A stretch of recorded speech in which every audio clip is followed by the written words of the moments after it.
বিচার করো সারিয়া প্রদান। তুমি কেমন মুসলমান, কেমন মুসলমান, তুমি কেমন মুসলমান। হায় হায় লজ্জার বিষয়, তুমি নিজে এক মুসলমান। তুমি যার কাছ থেকে সুদ খাইতেছ, যার কাছ থেকে ঘুষ খাইতেছ, সেও একজন মুসলমান, সেও 5 ওয়াক্ত নামাজ পড়ে, তুমিও 5 ওয়াক্ত নামাজ পড়ো। কিন্তু সুদ খাওয়ার কারণে, ঘুষ খাওয়ার কারণে যে তোমার আমল নামার মধ্যে এত বড় বড় গুনাহ হইতেছে, হায় আফসোস তুমি মুসলমান হওয়ার পরে তোমার মাথার মধ্যে এই বিষয়গুলো ঢোকাচ্ছ না। হায় আফসোস কবরে গেলে তোমার কি হতে পারে তুমি এগুলো চিন্তা করতেছ না। তুমি চিন্তা করতেছ সুখে থাকবো, সংসার সুখে থাকবে, স্ত্রী সুখে থাকবে, খুশি থাকবে, ছেলেরা সুখে থাকবে। হায় আফসোস একটা মানুষ মারা যাওয়ার পরে মানুষ বলে এই লাশ জমিনের উপর বেশিক্ষণ রাখা যাবে না, ওই লাশকে তাড়াতাড়ি দাফন দিয়ে সবাই কবরের আশপাশ থেকে চলে আসে।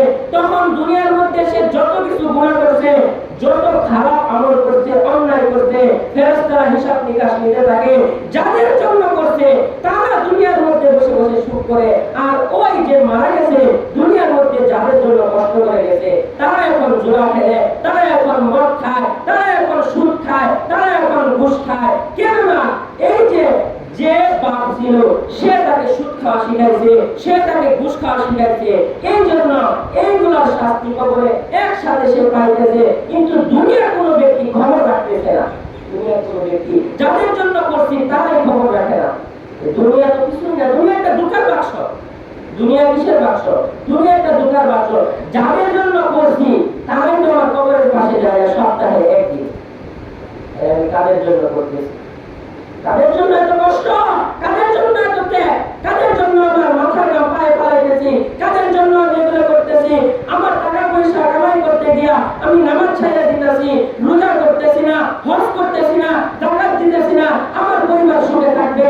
আল্লাহর হুকুম মানতেছি না, আল্লাহর নিষেধগুলো ছাড়তেছি না, নবীর হাদিস মানতেছি না, মানুষের সাথে ঝগড়া করতেছি, মানুষ বিপদে পড়লে সুদে টাকা লাগায়া আমি মানুষের সাথে অসৎ ব্যবহার করতেছি।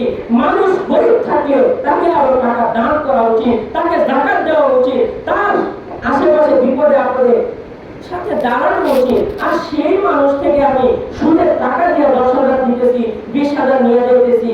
আল্লাহ তাআলা কি উপরে না? আল্লাহ আপনাকেও যেভাবে বানাইছে আল্লাহ আমাকেও বানাইছে। আমি যেমন মুসলমান আপনিও তেমন মুসলমান। মুসলমান ভাই, মুসলমানের ভাই। আপনি আপন ভাইকে টাকা দিয়া তারপর কি আপনি সুদে টাকা খাইতে পারবেন? আপনার পরিবারের মধ্যে রাখবে সে তো আমার আপন ভাই, তার কাছ থেকে আমি কিভাবে টাকা খাইব? আজ পর্যন্ত কোনো বড় ভাই তার ছোট ভাইকে সুদে টাকা দিয়েছে শুনছেন? কেননা সেই ছোট ভাইকে ছোট থেকে কোলে নিয়ে বড় করতে, হাতে ধরে হাঁটা শিখাইছে, তাকে দোকান থেকে মজা খাওয়াইছে। আর সে আদরের ভাইকে সুদে টাকা দিয়ে নেবে, এটা কখনো সম্ভব হতে পারে না। ছোট থেকে আর দিছে, তার কাছ থেকে আবার নেয় কেমনে?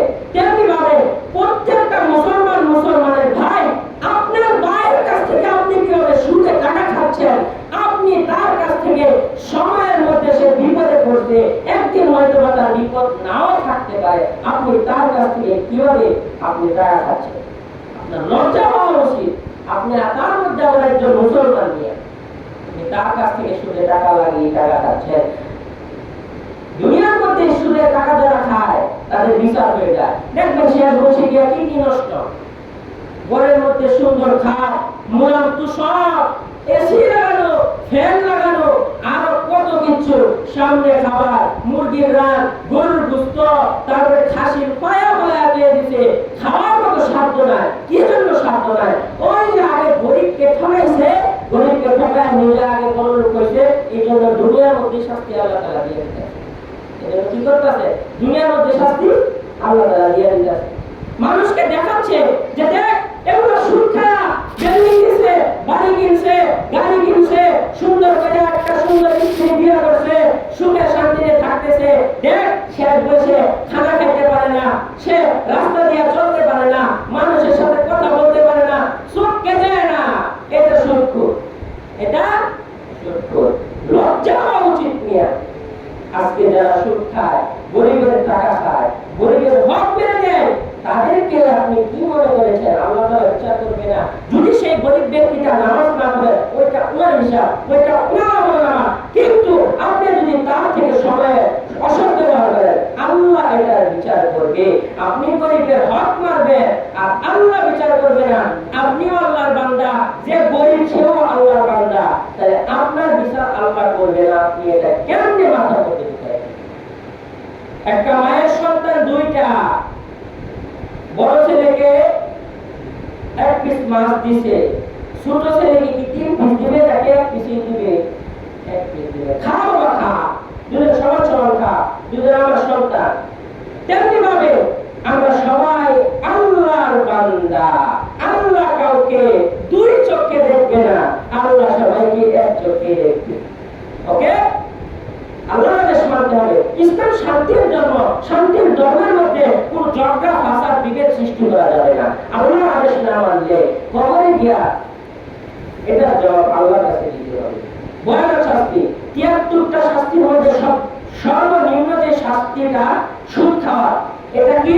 প্রত্যেকটা সেকেন্ডে মিনিটে মিনিটে মায়ের সাথে জিনা করার গুনাহ আমলনামায় লেখা হইতেছে যে ব্যক্তি সুদ খায়। সুদে 10,000 টাকা দিলে, এখন আপনি সুদ খাইতেছেন, আসল টাকা কোনো দেয় নাই, আপনার আমলনামায় সেকেন্ডে